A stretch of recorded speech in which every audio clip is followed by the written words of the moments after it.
A noite de quinta surpreendeu no Gauchão. Agora é esperar o fim de semana. Tem Internacional e Brasil de Pelotas. Tem Grêmio e Cruzeiro, o líder. Tem Lajadense e São José. É agora no Papo de Boleiro.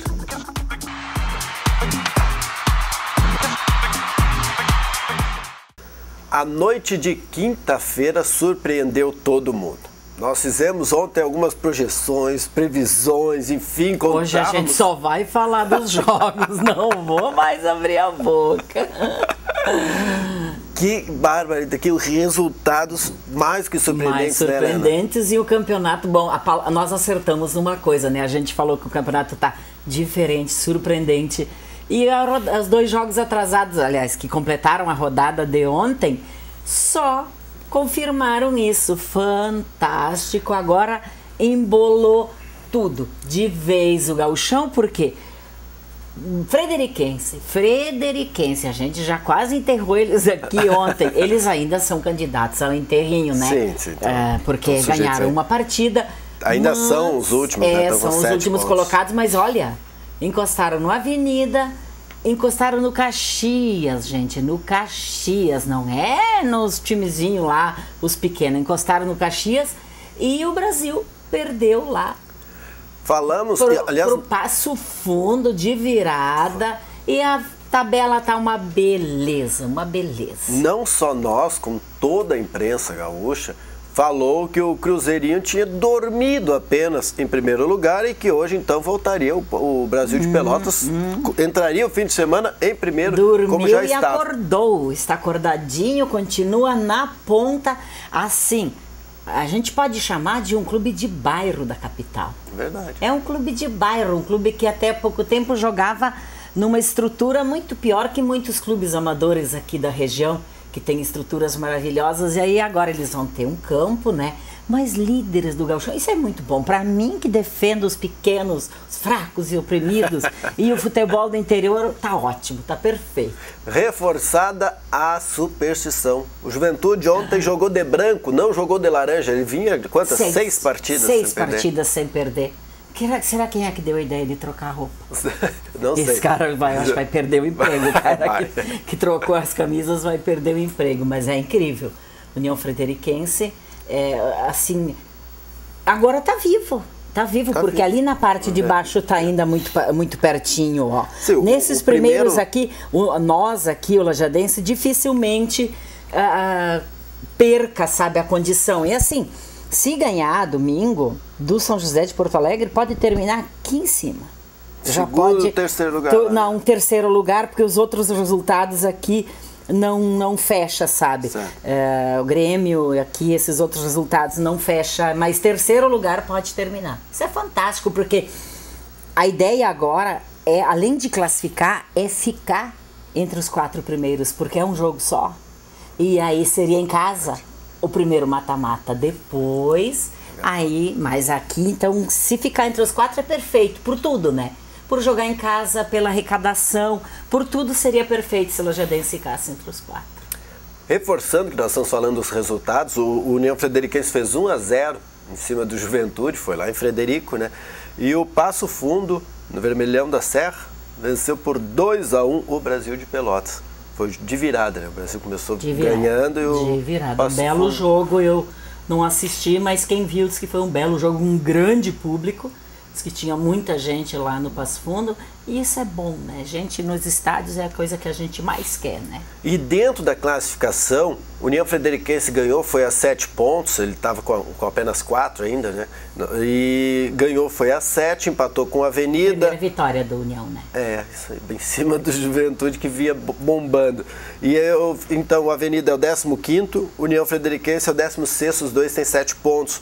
O 14º, que é o primeiro dos que caem, é o Caxias, está com 8. Mas para ver tamanho aperto, o primeiro que escapa é o Vovô São Paulo, que está com 9, ou seja, uma vitória mudou tudo. Um empatezinho, até empate já muda, porque aí depende de critérios, né? O Veranópolis deu uma boa reagida, o Novo Hamburgo que está cansando, perdendo as pernas aí, Mas esses últimos 5 jogos vão ser espetaculares. Vai ser, como é que diz aqui no Rio Grande, vai sair fumaça. Vai ser, como dizem os nossos companheiros do outro lado do rio, uma fumaceira, né? Ainda na classificação, primeiro então continua o Cruzeiro, dormiu e acordou e vai entrar o fim de semana, vai jogar na Arena como primeiro colocado, tem 19 pontos. Depois vem o segundo, que é o Brasil de Pelotas, estava ali sempre em primeiro com 18. O Grêmio de Porto Alegre tem 17, é o terceiro, mas também com 17 está o Juventude em quarto. Depois veio o pessoal dos 16, é o Ipiranga, depois o Internacional, depois o Lajadense, são os 3 com 16. Isso, quinto, sexto e sétimo lugares. São José, que é o adversário do Lajadense, é o oitavo, com 15 pontos, é o último dos classificados por enquanto. Vamos ao fim de semana, tem Lajadense e São José, o que o Vink projeta para esse fim de semana? Ele deve manter o mesmo time que deu certo. O Lajadense tinha 2 vitórias só até o meio da semana passada. E agora, porque o critério da vitória é muito importante na hora do desempate. E aí, além de ter somado 6 pontos, eu acho que ele vai manter porque deu certo. Essas 2 vitórias foram fundamentais dentro das previsões. E é tipo a história assim, não se mexe no que tá certo, né? E aí ele deve manter o mesmo time, eles treinaram agora de tarde, ele não tem problemas de cartões, lesões só o Marabá, que agora está se recuperando, né? Mas já está fora há mais tempo. E eles estão esperando assim de novo um público diferenciado, como foi domingo passado, pela importância do jogo, porque é novamente o jogo. Aliás, daqui até o fim agora todos são o jogo. Os jogos. Jogo de 6 pontos, jogo importante, porque uma vitória do São José faz com que o São José passe o Lajadense. Uma vitória do Lajadense pode colocar o clube aqui de Lajeado em terceiro lugar, lá junto com o Grêmio, com o Cruzeiro, com o Brasil de Pelotas, enfim, nesse bolo inicial. Vai ser bastante importante. É domingo às 19h30. Eu deixei em branco até no nosso papel aqui, porque 19h30. se você for no site do Lajadense, está às 17 horas. E a federação também estava com o horário de 17 horas, mas é 19h30 o jogo. Isso aí, vai dar para aproveitar, dá para ver os outros jogos e ainda ir no jogo do Lajadense. O Internacional vai a Pelotas enfrentar o vice-líder do Brasil, que deve estar mordido agora, porque perdeu do Passo Fundo, não está mais como líder. O Internacional tem como... treinou, né, hoje pela manhã, depois já vai para Pelotas e deve manter time misto. Ele Muriel não vai colocar gol, todos, ele não vai colocar todos os titulares, até porque semana que vem vai lá para fora enfrentar o Emelec, né? Quarta-feira, jogo importantíssimo, tá bem na Libertadores. E eu acho que para o gauchão aqui ele se garante com o mistão, né? Se bem que o mistão do Internacional jogando lá na Serra contra o Juventude foi uma vergonha. Não digo nem o resultado, perdeu do Juventude. Mas não é nem o resultado, é futebol mesmo, não deu para jogar. Foi bem. E o Grêmio pega o líder. Quando é que há algum tempo atrás a gente pensou em falar isso? Olha, o Grêmio pega o líder Cruzeirinho de Porto Alegre, isso é legal. E a tendência é um jogo bom. Os dois estão jogando em casa. Lógico que o Grêmio vai se sentir melhor porque está no seu estádio, mas é ali pertinho de casa, um jogo legal, praticamente de uma torcida só, porque o Cruzeirinho deve ter uns 18 torcedores assim lá em Porto Alegre, mas se desenha um visual fantástico aqui de números nessa classificação e nessa reta final.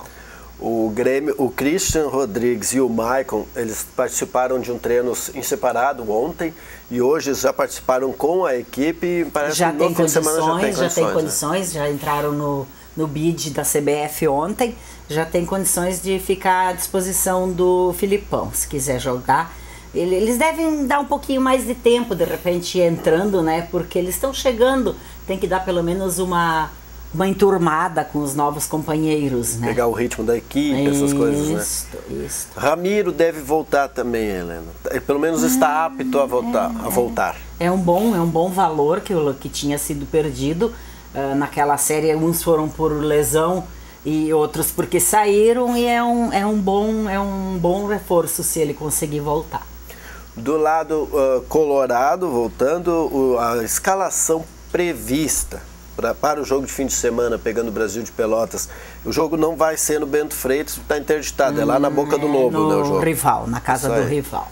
Aí o pessoal a torcida do Chavante não vai ficar muito feliz. Não, né? quem não ficou feliz é a torcida de Pelotas. Teve até um episódio de um torcedor que agrediu um diretor do Pelotas porque não aceitava que emprestasse o estádio para o Brasil. Mas não é questão de escolha, é a federação que solicita educadamente, manda um ofício pedindo, e aí o Pelotas acatou, né? Eram uns 4, 5 rapazes e um deles chegou a empurrar, agredir um dos dirigentes do Pelotas. A rivalidade entre Pelotas e Brasil lá é gigantesca. É fora de série. Sabe que 2 times numa cidade só é um problema pela questão do financiamento dos times, né? A questão financeira mesmo. Mas é fantástico. Mas é fantástico pela rivalidade, fantástico, né? pela rivalidade. Bom aqui na região, talvez que o Estrela conseguisse, ou que o Encantado conseguisse, ou que o Taquariense, o Pinheiros, que nós tínhamos lá em Taquari conseguisse. Já tem agora, quando tinha Lajadense e Venâncio, que nem é o mesmo vale, já davam assim clássicos maravilhosos, guerras de torcida assim no bom sentido, que era muito bacana. A rivalidade, quando ela é sadia, quando ela é só dentro de campo, ela é perfeita, ela só faz bem. É isso aí. O Colorado deve levar Muriel no gol, aquele coitado sem sorte. Além de tudo, é mais feio que o irmão dele, todo respeito. Bom, outro detalhe, né? Mais um detalhe. Bom, tem Cláudio Vinck, que é parente aqui, né? Isso. Paulão, Alan Costa e Jefferson. Depois, João Afonso, Rodrigo Dourado, Jorge Henrique, Valdívia que de vez em quando vira polêmica, e Alan Ruschel. E depois na frente o santificado Rafael Moura, né? Dá um tempinho pra gente falar da LAF, Márcio? Sim, domingo lá. Começa a Copa dos Vales, no mesmo horário do jogo do Lajadense, lá em Teutônia, Ginásio da Água, a LAF enfrenta a SAF. Mas sobre a LAF, o que saiu hoje mais importante, uma tabela prévia dos jogos da Liga Nacional. O primeiro jogo em casa da LAF vai ser no dia 17 de abril, contra o time de Tubarão, Unisul Tubarão de Santa Catarina. Vai ter assim futsal de qualidade, a temporada inteira vai vir para cá Falcão, vai vir Corinthians, assim, o top do futsal nacional vai estar aqui pertinho da gente, mais uma mostra de força do nosso Vale no esporte e que só engrandece a gente. Certeza, e a hora de lotar estádio também, assim como é a hora de lotar ginásio, assim como é a hora de lotar estádio lá no Lajadense. Isso. Só para encerrar, para não dizer que a gente não falou, Helena, Marquinhos Cambalhota. Quem é Marquinhos Cambalhota? Marquinhos Cambalhota, ele é paranaense, se destacou lá no futebol do Paraná. Ele não é muito alto, mas ele é muito forte. Pelo visto. E ele diz que uma das características dele é velocidade. E o cambalhota é porque quando ele faz gol, ele resolve virar uma cambalhota dentro de campo, assim. Ele já vem pronto, ele estava treinando lá no J. Malucelli e disse que veio porque ele teve uma lesão e como o time lá está muito bem, ele perdeu espaço lá e ele gostaria de estar jogando. Ele tem 30 anos e ele já conhecia o Vinck foi treinador dele no Cianorte e foi apresentado oficialmente ontem, um nome no BID também já. Foi implantado agora um sistema todo eletrônico entre clubes, federações e CBF, que agiliza muito esse negócio de inscrever o jogador. E aí o nome dele já estava no BID na quinta, ontem já estava no BID o nome dele. Um novo nome, Marquinhos Cambalhota. Vamos ver, dar muitas cambalhotas aqui no gramado do Alviazul. Se Deus quiser. Todo mundo domingo às 7h30 lá no estádio. E também quem está em Teutônia, que quiser acompanhar, tem futsal domingo então, também às 7h30 da noite. Escolhas, muitas opções. É isso aí. Nós voltamos na segunda-feira, depois dessa quente 11ª rodada do Gauchão, Helena, depois do Redação Informativa. Então tá, até lá.